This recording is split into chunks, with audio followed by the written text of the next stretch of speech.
Hello everyone, welcome back to the channel.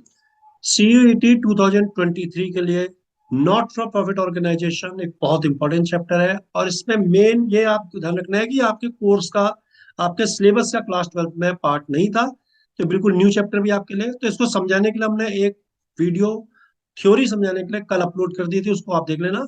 आज हम इसके 20 बहुत ही बेहतरीन एमसीक्यू ला रहे हैं जो आपके पूरे चैप्टर को कवर कर देंगे। आइए स्टार्ट करते हैं। सबसे पहले है कि what amount of subscription will be credited to income and expenditure account for the year ending on 31 March 2023। Subscription का कितना अमाउंट इनकम एंड एक्सपेंडिचर में क्रेडिट होगा 31 मार्च 2023 के लिए। तो देखिए, इनकम एंड एक्सपेंडिचर अकाउंट में अमाउंट ट्रांसफर करने से पहले आपको ध्यान रखना चाहिए कि वही अमाउंट जाता है इनकम एंड एक्सपेंडिचर में जो या एक तो रेवेन्यू नेचर का हो और दूसरा करंट ईयर से रिलेटेड हो। तो रेवेन्यू नेचर का तो है, सब्सक्रिप्शन रेवेन्यू नेचर का होता है, लेकिन करंट ईयर से रिलेटेड कितने निकालने के लिए आपको कुछ चीजें ध्यान रखनी है। एक आपको ध्यान रखना है आउटस्टैंडिंग, ओपनिंग में भी होगा आपके पास और क्लोजिंग में भी होगा। और एक आपको ध्यान रखना है एडवांस, सब्सक्रिप्शन एडवांस आपको ओपनिंग में भी मिला होगा और क्लोजिंग में भी मिला होगा। सॉरी। तो देखिए क्या करंट ईयर से रिलेटेड है क्या नहीं है। तो जो पिछले साल आउटस्टैंडिंग था ओपनिंग में वो आपको इस साल मिला होगा, लेकिन रिलेटेड इस साल से नहीं है, तो माइनस कर देना। जो साल के लास्ट में आउटस्टैंडिंग है भले ही मिला नहीं है लेकिन इस साल से रिलेटेड है, प्लस कर देना। पिछले साल जो एडवांस मिला था वो इस साल के लिए मिला था, तो प्लस हो जाएगा। जो अब एडवांस मिला अगले साल के लिए माइनस हो जाएगा। तो देखिए इस हिसाब से अगर चले तो 70,000 रुपये में सब्सक्रिप्शन मिला है। तो इसमें हम पहले ऐड कर लेते हैं कि रिलेटेड क्या क्या है करंट ईयर से। तो आउटस्टैंडिंग क्लोजिंग, तो आउटस्टैंडिंग क्लोजिंग है 22,000, तो एक तो इसे हमने जोड़ देना है। और दूसरा एडवांस ओपनिंग, तो एडवांस ओपनिंग कितना है वो देख लीजिए आप। ये रहा, रिसीव्ड इन एडवांस ऑन 1 अप्रैल 2022 15,000, तो ये 15,000 आपने जोड़ देने हैं। तो ये 37,000 रुपये जुड़ गए, तो 1,07,000 रुपया आपका आएगा। माइनस करें आप इसमें से आउटस्टैंडिंग ओपनिंग 12,000 रुपया, ये आउटस्टैंडिंग ओपनिंग, ये आप माइनस करेंगे। उसके अलावा एडवांस क्लोजिंग, क्लोजिंग में आपको एडवांस मिला है ये 8,000 रुपीज, इसको आप माइनस कर देंगे। तो 20,000 आप माइनस करेंगे तो 87,000 रुपीज आपका आंसर आएगा। तो आंसर आपका बनता है बी। इस तरह से आप आसानी से इसको निकाल सकते हैं। देखिए नेक्स्ट क्वेश्चन की तरफ चलते हैं। Question number 2, receipt and payment account is a real account, nominal account, personal account, none of this. तो receipt and payment account real account होता है। ठीक है, रियल अकाउंट है, जो चीज आती है इसमें रिसीप्ट तो डेबिट हो जाती है, जो जाती है वो क्रेडिट हो जाती है, नहीं पेमेंट। तो debit what comes in, credit what goes out, real account के रूल से इसको रिकॉर्ड किया जाता है, तो रियल अकाउंट होगा ये। नेक्स्ट है, from the information find out the amount of sports fund to be shown in liability side of balance sheet. Sports fund में का कितना अमाउंट आप बैलेंस शीट की लाइबिलिटी में दिखाओगे। तो देखिए कोई भी फंड हो उससे रिलेटेड जो भी पैसा मिला उसको आपने ऐड करना है उसमें, उसके अगेंस्ट जो खर्चा वो आपने लेस कर देना है। तो देखिए 4.5 लाख रुपया आपका स्पोर्ट्स फंड है, प्लस क्या करेंगे आप इसमें, पहले हम ऐड वाले देख लेते हैं। देखिए आपको इंटरेस्ट मिला है इस पर 38,000 रुपये, तो एक तो 38,000 रुपये आप ऐड कर दें।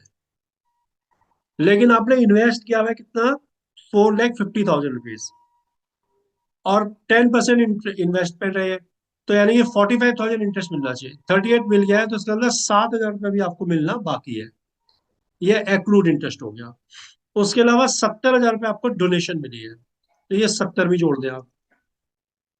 तो देखिए टोटल हो गया 45 और 70, ये मिल करके हो जाएगा 45 70 1,15,000, तो 5,65,000 ये आपका टोटल अमाउंट हो गया।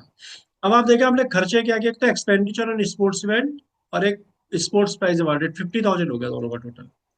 तो आपका आंसर आ जाएगा 5,15,000 रुपये, तो ये आपका आंसर हो गया सी। ये आ गया आंसर सी। देखिए आगे चलते हैं।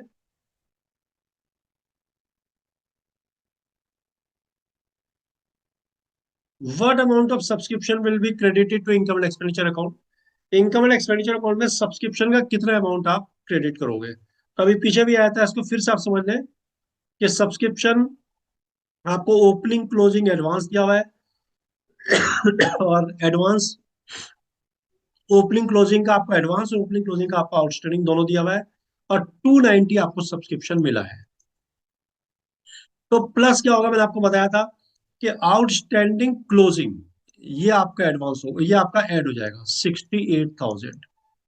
ठीक है, ये आपने प्लस कर देना है। और आपको जो एडवांस साल के शुरू में मिला था 52, ये भी आपने प्लस कर देना है। ये दो आइटम आपको प्लस करने हैं। माइनस आपको क्या करना है, एक तो आपका जो आउटस्टैंडिंग ओपनिंग है 45,000, इसको आपने करना है। और एक आपका जो एडवांस आपको क्लोजिंग में मिला होगा 42, ये माइनस करना है। तो इसको सॉल्व करके आपका आंसर आएगा, देखिए कितना आएगा, 290 प्लस 68 प्लस 52 माइनस 45 माइनस 42। तो ये आंसर आएगा 323, ए हो गया इसका आंसर। ये आगे सॉल्व करके, where will you record legacy. Legacy को आप कहाँ रिकॉर्ड करेंगे, तो देखिए लेगेसी एक ऐसा पेमेंट है जो आपको एक बार मिलेगा, उसके बाद नहीं मिलेगा।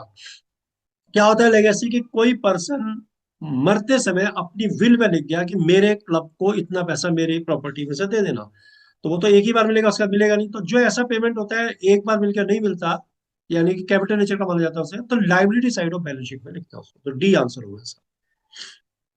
नेक्स्ट है income and expenditure account as. Income and expenditure account क्या है, रियल है, नॉमिनल है, पर्सनल है, नॉन ऑफ दिस। तो जिस अकाउंट से भी आपको प्रॉफिट या लॉस मालूम पड़ता है वो नॉमिनल नेचर का होता है, तो इससे सरप्लस या डेफिसिट निकलता है तो नॉमिनल नेचर का हो जाएगा। नेक्स्ट है from the following information find the amount of medicine consume during the year. साल के दौरान आपने जितनी मेडिसिन कंज्यूम किया उसको आप इसमें निकाल के दिखाइए। तो देखिए जो कंज्यूमेबल गुड्स होती हैं उनको निकालने से का तरीका होता है, इसमें तीन चीजों का ध्यान रखना पड़ता है आपको। एक होता है आपका इसमें क्रेडिटर्स, ओपनिंग, क्लोजिंग। एक इसमें आपका होता है एडवांस पेड, ये भी ओपनिंग और क्लोजिंग। और एक आपका होता है इसमें स्टॉक, ये भी ओपनिंग और क्लोजिंग होता है। अब देखिए सॉरी, ये भी जाना इनकम एंड एक्सपेंडिचर में है, तो वही ध्यान रखना पड़ेगा कि कौन सा रिलेटेड है करंट ईयर से, कौन सा नहीं। तो जो क्रेडिटर साल के शुरू में आउटस्टैंडिंग होंगे वो तो आपके पिछले साल के नहीं, माइनस कर देंगे।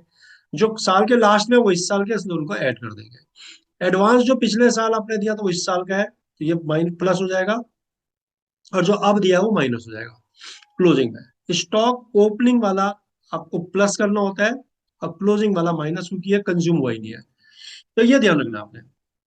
फिर आपको दो चीजें ध्यान रखनी है कि अगर आपको दिया है कैश पेड, ठीक है, तो आपको ये सारी चीजें कंसिडर करनी है, कैश पेड टू क्रेडिटर या खाली कैश पेड, तो आपको ये सारी चीजें प्लस माइनस करनी है। लेकिन अगर आपको दिया purchase, purchase of consumable goods, यानी कि purchase of medicine, purchase of stationery, तो आपको ये दोनों नहीं लेनी, केवल यही लेना है स्टॉक।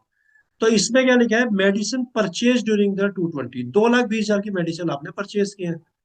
तो परचेज दिया हुआ तो ये दोनों आप कैंसिल कर दें, क्योंकि ये दोनों एडजस्ट करने के बाद ही परचेज आता है। स्टॉक ओपनिंग आप जोड़ दें, ओपनिंग स्टॉक आपका 70 है, इसको आप जोड़ेंगे और माइनस करेंगे क्लोजिंग स्टॉक जो कि आपका 54 है।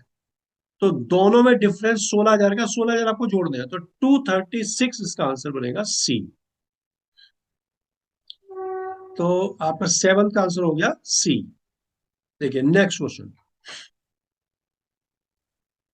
From the information given below find the amount of stationery consume during the year. आपको बताना है कि स्टेशनरी का कितना अमाउंट कंज्यूम होगा। तो इसमें आपको दिया है cash paid to suppliers of stationery, तो इसमें कैश पेड दिया ना, तो सारी चीज आपको एडजस्ट करनी है। तो कितना कैश पे दिया है, 3,50,000 रुपया। तो क्या क्या आपने प्लस करना है, देखिए हमने अभी पिछले क्वेश्चन में आपको बताया भी था कि क्या क्या प्लस करना है। देखिए क्रेडिटर्स आपको क्लोजिंग प्लस करना है, एडवांस आपको ओपनिंग प्लस करना है।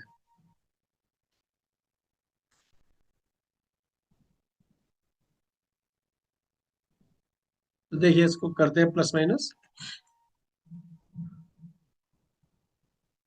देखिए क्रेडिट क्रेडिट स्टॉक बाद में लेंगे। सबसे क्रेडिटर्स आपके पास 92 ओपनिंग का है ना, इसको माइनस करना है, और 62 क्लोजिंग वाले, 68 क्लोजिंग वाले प्लस करें, तो प्लस कर दो 68। उसके बाद देखिए आपको एडवांस पेड जो है वो ओपनिंग वाला प्लस करना होता है, तो प्लस कर दें आप 10। तो ये आपका 78 प्लस करना है आपने, तो देखिए 350 प्लस 78, ये आ गया 428। यहां तक का टोटल आपका हो गया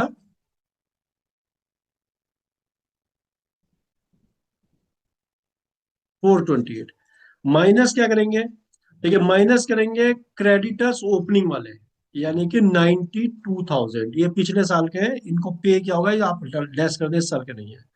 और एडवांस पेड क्लोजिंग 20,000, ये आप जब माइनस कर देंगे 4,28,000 में से 92 और 20, ये बचेगा 316। 316, तो देखिए जो ये क्रेडिटर और एडवांस पेड को एडजस्ट करके आया, ये आ गया परचेस ऑफ स्टेशनरी। इसीलिए अब इसमें केवल स्टॉक एडजस्ट करना है, इसीलिए जो पिछले वाला क्वेश्चन था उसमें आपको परचेज दिया हुआ था, तो आपने दोनों एडजस्ट नहीं किया क्योंकि ऑलरेडी एडजस्ट हो चुका है। अब इसमें क्या करेंगे, अब स्टॉक ऑफ मेडिसिन ओपनिंग वाला आप जोड़ दें 78, और क्लोजिंग वाला 72 आप माइनस कर दें, तो आपने 6,000 डिफरेंस जोड़ना है इसमें, तो 3,22,000 रुपये आपका आंसर ए हो जाएगा। देखिए ninth question, salary paid by rotary club during the year ended 31st March 2023 was 2,12,000. If salary outstanding was 12 and salary paid in advance was 28, what was the salary? What amount of salary was debited to income and expenditure account? देखिए salary आपने 2,12,000 रुपये तो पे करी है इस साल, sorry 2,12,000 रुपये। अब इसमें सैलरी आउटस्टैंडिंग रह गई आपकी 12,000 रुपये, इसको आप जोड़ दें 224 हो जाएगा, और एडवांस जो आपने दे दिया नेक्स्ट ईयर उसको लेस कर दें 28। तो आपको क्या करना है, 2 24 में 28 घटाना है, तो आपका आंसर बचेगा 196। आंसर सी हो जाएगा इसका, नाइन्थ का।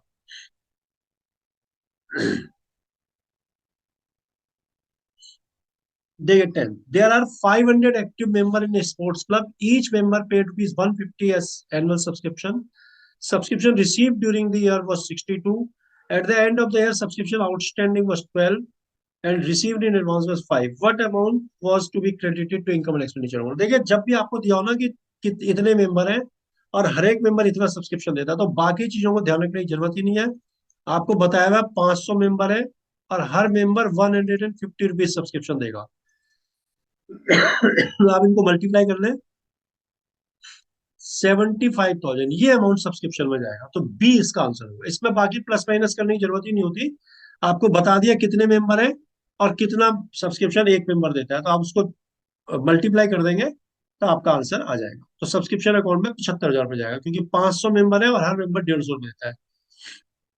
Nature of items recorded in income and expenditure account are, income and expenditure में कौन से ट्रांजेक्शन रिकॉर्ड किए जाते हैं, जो रेवेन्यू नेचर के हो या कैपिटल के हो या बोथ ए एंड बी, या इनकम रेवेन्यू एक्सपेंडिचर कैपिटल, तो इसका आंसर है रेवेन्यू। केवल वही आइटम जो रेवेन्यू नेचर के होते हैं उन्हीं को रिकॉर्ड करते हैं इनकम एंड एक्सपेंडिचर, बाकी कोई रिकॉर्ड नहीं। 12th देखिए, from the information given below calculate the value of subscription to be credited to income and expenditure account. आपको बताना है कि इनकम एंड एक्सपेंडिचर अकाउंट में कितना सब्सक्रिप्शन का अमाउंट आप क्रेडिट करेंगे। तो क्या दिया, सब्सक्रिप्शन आउटस्टैंडिंग दिया opening closing, received in advance दिया ओपनिंग क्लोजिंग, 1,78,000 रुपये आपको सब्सक्रिप्शन मिला है इस साल। तो आप निकालने के लिए क्या करें, 1,78 आपको मिला है उसको आप यहाँ लिख दें, ठीक है। अब आप क्या प्लस करेंगे इसमें, जो साल के लास्ट में आउटस्टैंडिंग है उसे प्लस, और साल के शुरू में जो आउटस्टैंडिंग उसे माइनस। लेकिन यह लिखा है कि 3,000 of the subscription outstanding on 1/4/2022 was still in arrear. ये जो 18,000 रुपये है इसमें से 3,000 अभी भी एरियर में है, तो यानी कि ये आपको कितना 15,000 ही इस बार मिला होगा, तो आप -15,000 करना, ठीक है। और ये जो 27,000 साल के लास्ट में आउटस्टैंडिंग इसे जोड़ने हैं आपने, तो जो 3 अभी बचे होंगे उसमें जुड़े हुए होंगे, तो आपको 24 ही इसमें प्लस करने होंगे। अच्छा, फिर आप देखिए सब्सक्रिप्शन एडवांस में आपको मिला है 12,000 पिछले साल, ये आपने जोड़ देना है, और जो अब एडवांस मिला 19 ही आपने लेस कर देना है। तो इसके बाद आपका आंसर आसानी से आ जाएगा। देखिए 178 प्लस करना है आपने 24 और प्लस करना है आपने 12,000, माइनस कर दीजिए आप 15,000 और 19,000, तो 180 आपका आंसर आ जाएगा। सॉरी, आंसर आपका हो गया इसमें डी।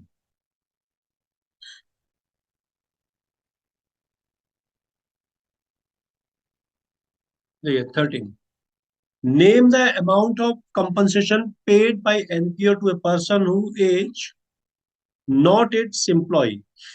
ऐसा कोई व्यक्ति जो एनपीओ का एम्प्लॉय भी नहीं है, तो उसको अगर ये पेमेंट देते हो तो उसको क्या बोला जाता है? ठीक है, सैलरी, रेम्यूनरेशन, ऑनरेरियम या वेजेस? तो ऑनरेरियम बोलते हैं। वेजेस, सैलरी वगैरह तो अपने एम्प्लॉय को देते हैं, और ऑनरेरियम इसको बोला जाता है। In which side of income and expenditure account are incomes recorded? Income and expenditure account में इनकम किस साइड में रिकॉर्ड होती है? रिसीप्ट साइड में? तो रिसीप्ट साइड तो होती नहीं इनकम एंड एक्सपेंडिचर में, इनकम और एक्सपेंडिचर साइड होती है। क्रेडिट साइड में, या डेबिट साइड में, या पेमेंट साइड में? तो पेमेंट साइड भी नहीं होती। और डेबिट साइड होती है एक्सपेंडिचर की, तो इनकम रिकॉर्ड की जाएगी क्रेडिट साइड। नेक्स्ट देखिए, revenue receipts that are recorded in debit side of receipt and payment account are shown in credit side of income and expenditure account because, देखिए revenue receipt जो कि debit side में record होती है receipt and payment account में, उनको income and expenditure में credit side में क्यों रिकॉर्ड करते हैं? अब एक अकाउंट में डेबिट में कर रहे हैं, दूसरे में क्रेडिट में, यानी कि income and receipt and payment में आपने डेबिट में रिकॉर्ड किया रिसिप्ट को, और उसमें से कुछ रिसिप्ट को आपने करके जाते हैं क्रेडिट साइड में इनकम एंड एक्सपेंडिचर के। क्यों करते हैं? They are income and incomes are credited. Anything that is debited to RNP, यानी receipt and payment account, is credited to income and expenditure. Both A and B, none of these. तो देखिए इसका answer होगा A, they are income and incomes are credited. देखिए सारी जो चीजें debit होती है ना रिसीप्ट एंड पेमेंट में, वो नहीं जाती इनकम एंड एक्सपेंडिचर में। उसमें से जो इनकम होती है वही जाती है, यानी कि जो रूटीन इनकम रेवेन्यू नेचर की वो जाती है उसमें, और इनकम हमेशा क्रेडिट होती है। Sorry. देखिए next, YP Sports Club received 30,000 as subscription during the year ending on 31st March 2023. 30,000 subscription मिला. The club has 200 members paying an annual subscription of 190 each. 200 members है, हर मेंबर 190 रुपए सब्सक्रिप्शन देता है। Subscription of 5 members were outstanding on 1 April 2022। 5 member का subscription outstanding था पिछले साल। What amount of subscription was outstanding on 31st March 2023? तो कितना सब्सक्रिप्शन आउटस्टैंडिंग रहा इस साल? तो आप देखिए कि आपको 200 मेंबर है, हर एक मेंबर 190 रुपए देता है, तो आपको मिलना चाहिए 38,000 रुपया। ठीक है, 38,000 मिलना चाहिए, और आपको मिला कितने? 30,000। और इसमें भी बता दिया है कि subscription of 5 members outstanding on 1 अप्रैल 2022, यानी कि पिछले साल 5 मेंबर का सब्सक्रिप्शन आउटस्टैंडिंग भी था, तो वो मिला होगा इस साल। तो 190 के हिसाब से 5 का होता है कितना? 19,5 तो इसका मतलब 29,050 आपको सब्सक्रिप्शन मिला है इस साल, जो इस साल से रिलेटेड है। तो अब आउटस्टैंडिंग कितना है आप लेस कर लें। देखिए ये आपका आ जाएगा, आप इसको लेस कर लें, 38,000 माइनस 29,050, 8,950। आंसर होगा सी, ये आंसर हो गया। देखिए नेक्स्ट, अ क्लब है 600 members each paying an annual subscription of 200 during the year. It received rupees 1 lakh as subscription. Subscription received in advance in the beginning of the year was 25,000. What amount of subscription will be recorded in receipt and payment account? 600 member है, हर एक member 200 रुपए subscription देता है। 1 लाख रुपए subscription मिला। Subscription साल के शुरू में आपको 25,000 एडवांस मिल गया था। कितना सब्सक्रिप्शन रिसीट एंड पेमेंट में जाएगा? तो देखिए कितना एडवांस मिला, कितना आउटस्टैंडिंग से कुछ मतलब नहीं, कितना मिलना था, यानी कि 200 से मल्टीप्लाई करें 600 इसको मतलब नहीं है, कितना मिला खाली ये देखना, क्योंकि रिसीप्ट एंड पेमेंट अकाउंट पूछा हुआ आपसे, इनकम एक्सपेंडिचर नहीं पूछा। इनकम एंड एक्सपेंडिचर पूछते हो तो आप सब प्लस माइनस करते हैं, लेकिन रिसीप्ट एंड पेमेंट तो जितना मिला वही रिकॉर्ड होगा, तो 1 लाख रुपीज का आंसर है। Furniture having book value 15,000 was sold for 12,000. Which of the following option will be correct in this respect? 15,000 का फर्नीचर 12,000 में बेच दिया, इनमें से कौन सा सही है? Debit receipt and payment account with 12, debit income and expenditure account with 3, debit receipt and payment with 15, both A and B. तो देखिए 12,000 में फर्नीचर बेचा आपने, 15 का था उसकी कोई वैल्यू नहीं है अभी फिलहाल, 12 में बेचा, तो ये जो 12 का बेचा है ना, ये रिसीप्ट एंड पेमेंट में डेबिट होगा, तो ये ऑप्शन सही है तो। लेकिन जो नुकसान हुआ 3,000 का, वो डेबिट होगा इनकम एंड एक्सपेंडिचर अकाउंट में, ये भी सही है, तो इसका आंसर आएगा बोथ ए एंड बी, दोनों सही है, ए और बी। देखिए, which of the following is an example of NPO, इनमें से कौन सा एनपीओ का एक एग्जाम्पल है? एल आई सी, ट्राई या IRDA या फिर hobbies club? LIC life insurance corporation है, ये बिल्कुल भी नहीं है आपका NPO. Try telephone regulatory authority of India, ये एक रेगुलेटरी बॉडी है जो आपके टेलीफोन से रिलेटेड फंक्शन को देखती है। IRDA इंश्योरेंस को रेगुलेट करती है, ये भी नहीं है। तो हॉबीज क्लब, हॉबीज क्लब या रोटरी क्लब या लॉयंस क्लब, ये सब चैरिटेबल क्लब है। नेक्स्ट है, donation receive for swimming pool is recorded in, swimming pool के लिए जो डोनेशन मिला वो कहाँ रिकॉर्ड करेंगे? तो देखिए, डोनेशन मिला किसके लिए आपको? स्विमिंग पूल के लिए, तो स्विमिंग पूल यानी कि स्पेसिफिक पर्पस हो गया, तो जो भी डोनेशन स्पेसिफिक पर्पस में मिलता है उसे बैलेंस शीट की लाइबिलिटी साइड में लिखता है, तो liability side of balance sheet answer हो गया आपका सी। तो इस तरह के बहुत ही अच्छे एमसीक्यूज है, सभी आप इनको अच्छे से देख लें, लेकिन एक बार थ्योरी वाला पिछला वीडियो को जरूर देख लें, और पढ़ाया हुआ कंटेंट अगर अच्छा लगता है तो चैनल को लाइक और सब्सक्राइब जरूर करें।